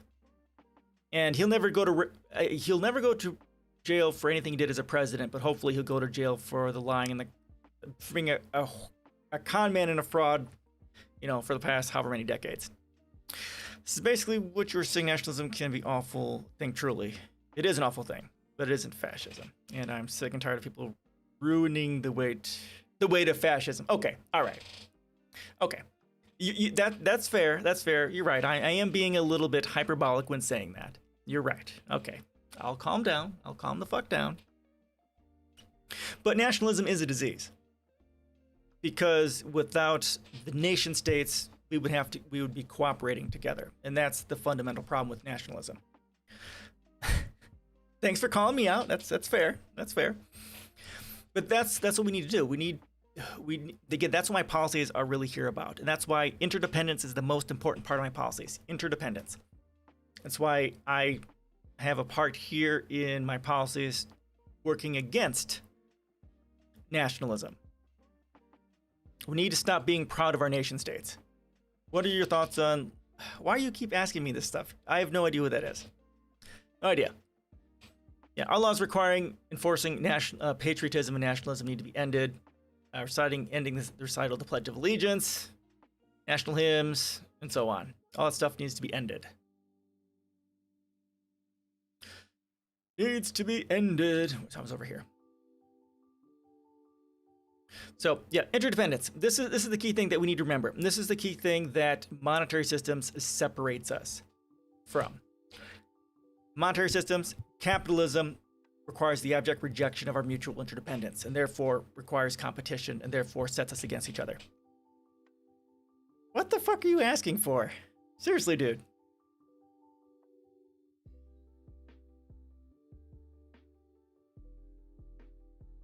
I use the carcass of a tyrannosaur. That's what we use. I like the weight. It keeps me from tossing and turning. Jesus. So yes, interdependence. This is the most important thing. And we need to remember that humanity is interdependent with itself and with the natural world.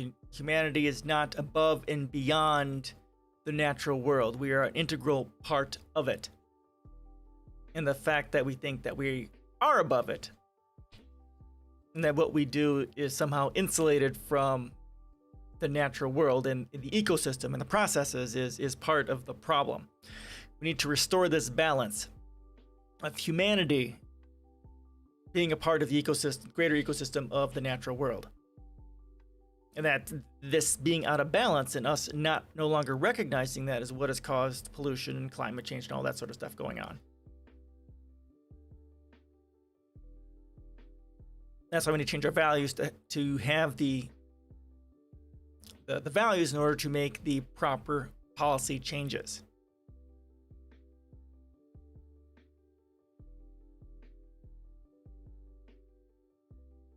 Gun control. Oh yeah.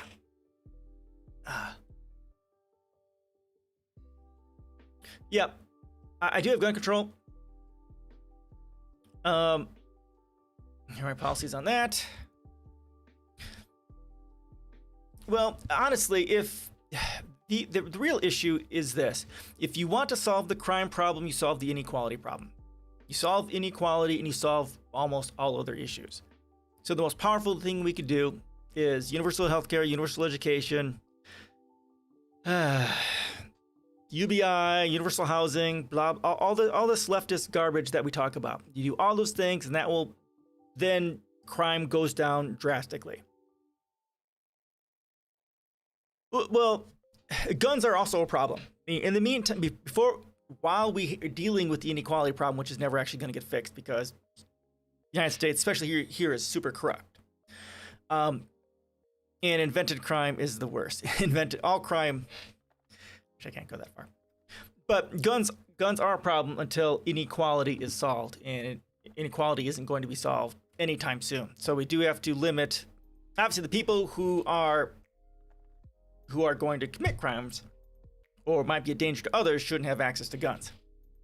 Yes, we should legalize all drugs. Yep, that's a part of my policies.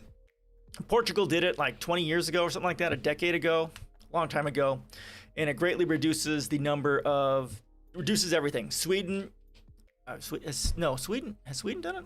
There's been like 4 or 5 countries that have legalized drugs. Like one of the Nordic countries has places where you can shoot up and they have nurses on staff and all that sort of stuff. That's the way we need to do it. Okay, well, if you think the U.S. is a corrupt nation, you should see what it's like. Oh, of course, most definitely. And that's an inequality issue.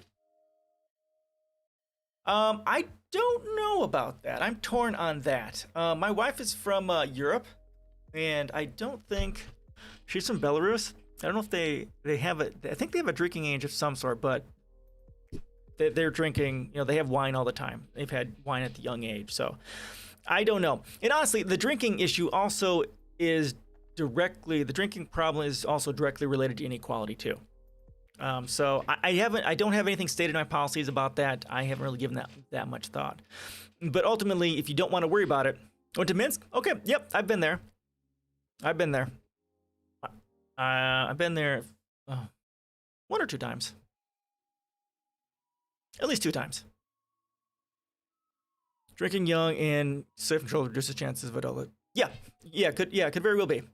The issue for all problems we have socially is reduce inequality. The most important thing we can do on every single front is lower inequality, and that prevents most problems. Then, of course, proper education and other things like that, and that proper values, proper education, and then those things like you're talking about. Well, I'm not gonna say it's a clear answer, but I don't know where I stand on it. That's what I can say. I'm torn. For me. Okay. Fair. Fair. I could be talked into it, possibly. What should be the legal net worth where a person can be eaten? $675,000. Maybe it's a little more than that to be eaten, but here's my economic policies. I have a high minimum wage and I have a low maximum wage. Hello, come on, click. Minimum wage is $75,000. Maximum wage is $675,000, which is 9 times the minimum wage. And then at $675,000, the marginal tax rate is 100%. To drive, it should be enough to drink, smoke, and vote. Max wage is a lot into the future. Well, yeah, it's never going to happen, but it has to happen. You cannot target. If your candidate does not have a maximum wage, they are not serious about inequality. And you should be suspect of them. Minimum wage also doesn't help the working poor. Yes, it does. They're poor because minimum wage is low. That's kind of how that works. So, yeah, minimum wage. So if they get a minimum wage increase, it doesn't make their life better? What? So at 100% marginal tax rate, 675, the max take home is 243,000. So that reduces it after take home to about 3 times. You do? What's he talking about? So again, the more we aggressively attack inequality, the better it is. And if you want to read more about the inequality aspects, the first 2 books over here talk about that. These are the 4 books you need to read. 5 books. It artificially reduces competition and increases automation. Well, but that's a long-term thing. But that's why UBI is necessary. To cause lots of layoffs and does not help people who actually... No, in the short term it might, but in the long term it most definitely does. Work program during an economic high that offers high wage jobs will... Yeah, I have that in here too. UBI, I have high minimum wage, low maximum wage, UBI, federal jobs guarantee. And at some point, because of the aggressive acceleration of automation, there's gonna be very few jobs left. I mean, I project like 40 to 60%, over however many decades and decades, maybe 100 years, most of these jobs are gonna go away. I like to see it in place of our current welfare programs. That's the way Yang approaches it. You take UBI and you get nothing else, and I'm not for that directly. Mostly, I think it can substitute for some of them, like maybe Social Security or some of these others that are just giving money to people. I could see that kind of merge together, but beyond that, a lot of things will still need to stay there. It can substitute for some, but not all of them. Because we always know that the conservatives are going to attack it and destroy it every chance they get, much like they have Social Security. Then Democrats, but I'm not as far. I'm not right, I'm left. Left, okay, yes. How dare you, sir? How dare you? Yeah. Well, we can afford all this. I mean, it's not about tax money. It's never about tax money because the federal government doesn't operate off taxes. That's just not the way it works. Yeah, I'm way left. I'm way left. Yes, universal health care, I say nationalized education, and nationalized healthcare, UBI, federal jobs guarantee, all that stuff. Yeah, most definitely. And that becomes even more of a requirement with technological unemployment, especially with the pandemic, which is going to accelerate technological employment again, with all the businesses going out of business, with all of the companies focusing on automation. There's going to be so many jobs lost. I support a larger social safety net, but I'm not too sold on a maximum wage. Well, that's been a part of my policies for a long time. There's a book that I read on this, and it's actually pretty small. It's a little over 100 pages, and it makes a bunch of really good cases on it. Let me give you this book. It's like 120 pages or something like that. Go and read it. Originally, my marginal tax rate was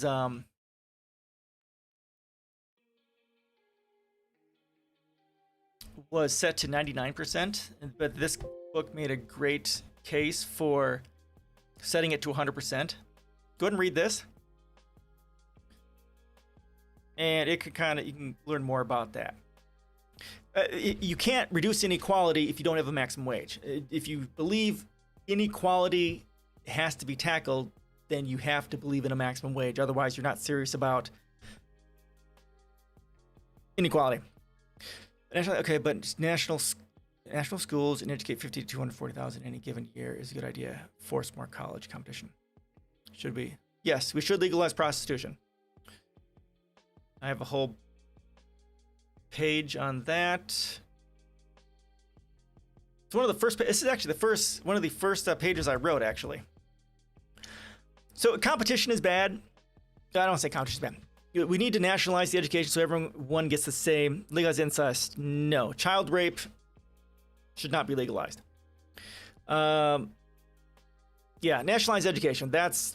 We need that, because by doing that, we get rid of private schools, get rid of charter schools, and by nationalizing it means we get rid of the extreme privilege that the rich have. I can't argue why I should be able to stop them. Stop who? Stop who? One of the most powerful things we should have is a highly educated populace. People. Well, raping children. Are you supporting the rape of children? Is that what you're saying?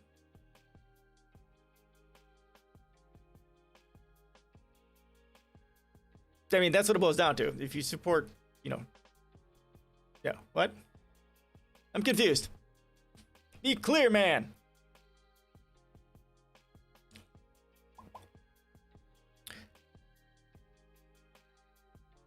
Oh, that's pedophilia. Okay, sorry. Sex within families. There we go. Okay, sorry. You triggered me.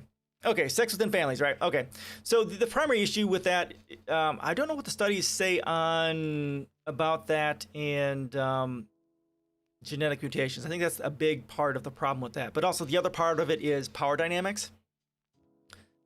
It's basically impossible for there to be a balanced relationship of any form when, an adult. Oh, well, okay, you're also talking. Hold on, I don't like it, but I can't make it. Okay.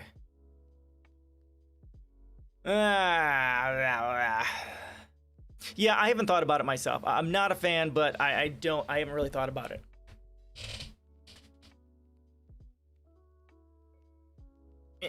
Within the first cousin sort of a thing, that's my primary goal of it. Primary issue with it. But once you get beyond that, I mean, yeah, I don't know. I haven't thought about it. Don't like it. Leave it at that. All right, guys. I've reached my 2-hour mark. I have to get going. Should we legalize the consumption of knob cheese? Is it illegal? I mean, sexual acts should be legal as long as they're consensual and they're adults and all that stuff, right? All right, so if you guys like what I'm talking about here, please follow me on Twitch, or if you want to go to YouTube, Facebook, Twitter, all that sort of stuff, you can follow me there too. You can go to my Discord as well. We've got stuff going on there a little bit. No, it isn't. And if you want to support me, my Patreon is down there as well in the Twitch too, so you can check it out there. Isn't, but should it be? That's gross. All right. So I'm gonna give you guys last chance for comments before I call this a day.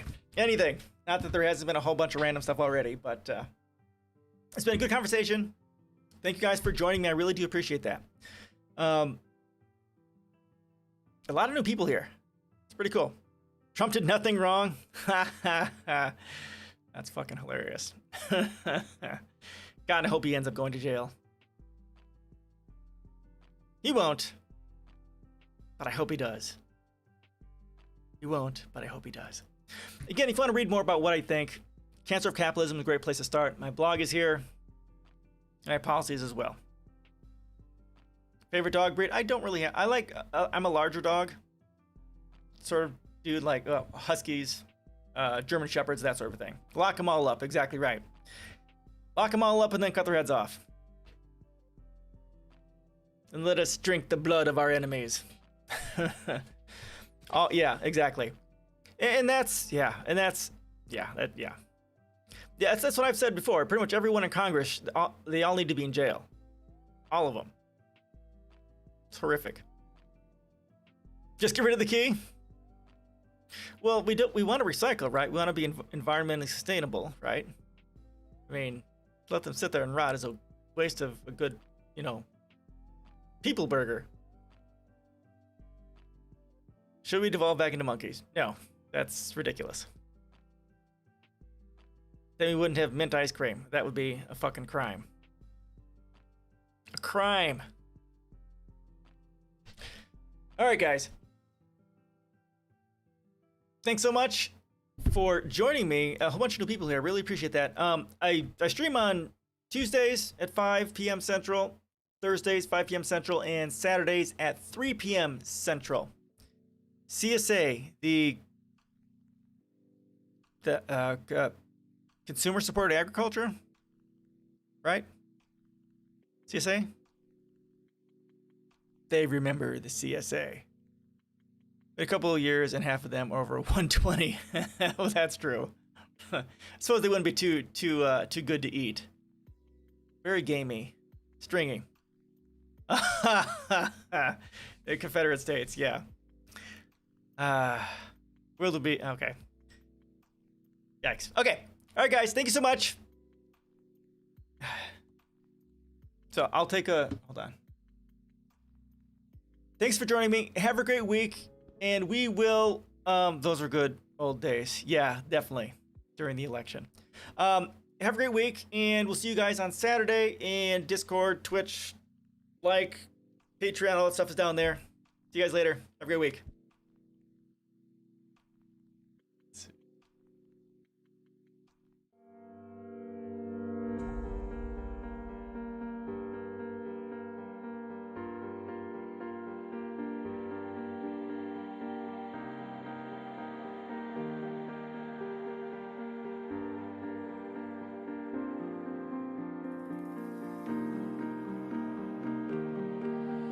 Just me and you, let's make up all the rules. Count to 10 and watch the stars turn blue. Watch the stars.